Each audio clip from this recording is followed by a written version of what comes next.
Hello and welcome to week 9, day 3 of our study of Jeremiah and Lamentations. It's getting super interesting. The exile has happened, Jerusalem has been burned, but there was a small group of remaining Jews who were too poor, and the Babylonians left them there, and they gathered around a leader, and they approached Jeremiah and said, "What should we do? Go and pray to God for us. Tell us what to do, and we'll do it. No matter what God says, good or bad, we'll do it." Jeremiah does. He spends 10 days praying, and God speaks to him, and he comes back and says, "Stay here. I'll build you up, and I'll keep you, and I'll bless you, and you'll be my people, and I will be your God." And this is what Jeremiah tells them. But he says, don't leave. Okay, you got to stay here. You can't go to Egypt for help. You can't go anywhere else for help. If you leave, then destruction will come upon you, like you were supposed to have the first time.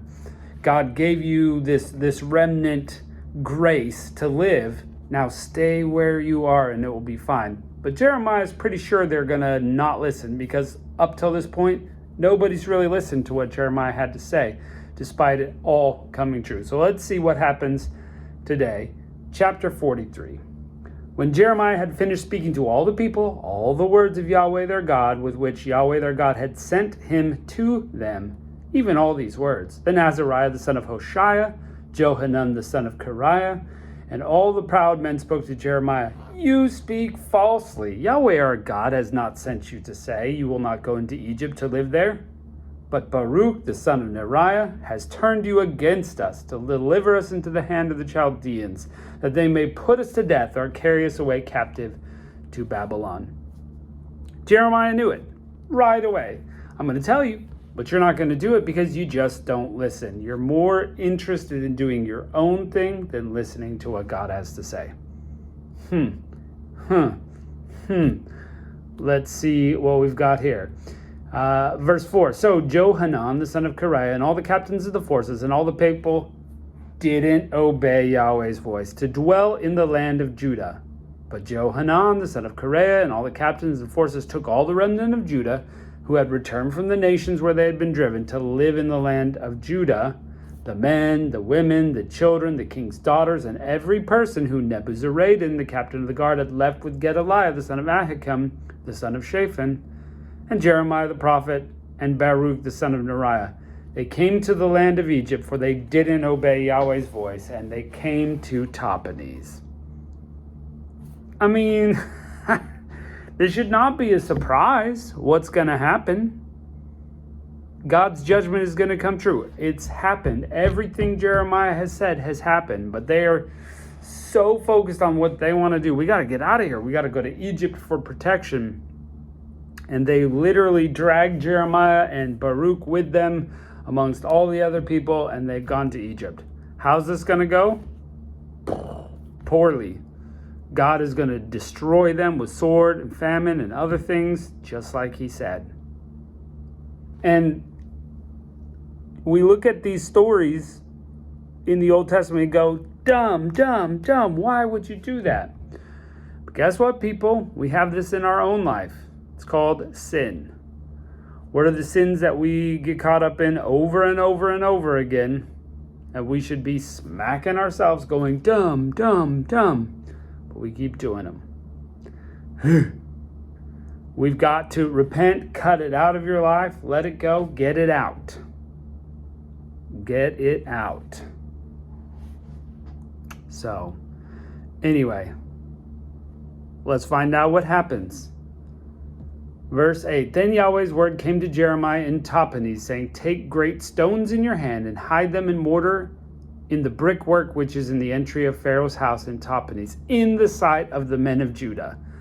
Okay, you know that this happens, that God gives the prophet not just something to do, but something strange to do, and he makes sure people see it. You know, Isaiah had to walk around naked and barefoot for 3 years as a prophetic sign.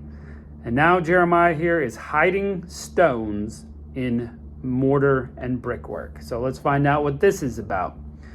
Verse 10, tell them, Yahweh of armies, the God of Israel says, behold, I will send and take Nebuchadnezzar, the king of Babylon, my servant, and set his throne on these stones that I've hidden, and he will spread his royal pavilion over him. What a statement. Okay, you went and put him there in the sight of everybody, right here, right at this spot. Nebuchadnezzar is going to come and set up his throne. You think Egypt is going to protect you from the big bad Babylon, but he won't. He's going to come in, he's going to take over, and he's going to set his throne right here where I put these rocks. Ooh.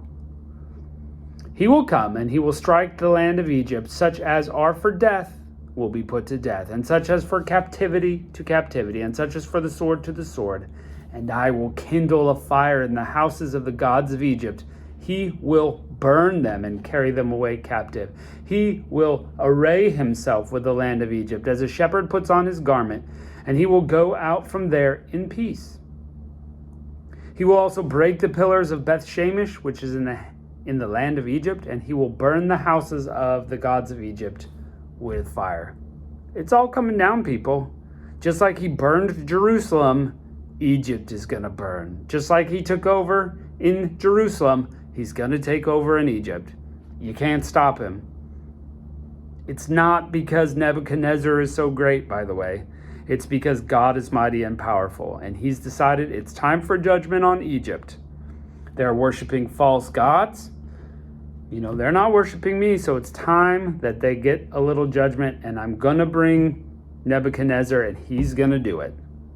Don't forget that God also said Nebuchadnezzar will get his judgment, and the Babylons will get their judgment after they serve God's purpose.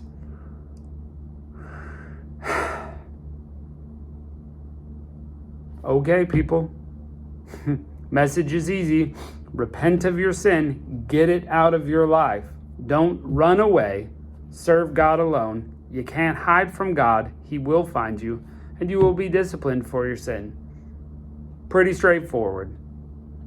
We don't want to hear it because we're so interested in doing our own things like getting drunk, having sex outside of marriage, aborting our kids, murder, theft, homosexuality. All these sins are so rampant in today's world that we don't care. We think we're going to be fine, and we just aren't.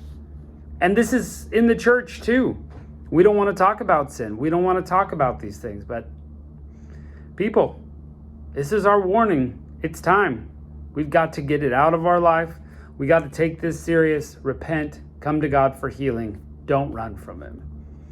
If you don't know Jesus, I'd start there. Read the book of Mark. Goodness gracious, it's a great book. And learn all about Jesus and give your life to him. Do things his way, not yours. Life will go so much better. Okay, thanks for joining us today in our study of Jeremiah. Again, don't be like the kingdom of Judah who thinks they can outrun and outhide God. Thanks for joining us. We'll see you next time.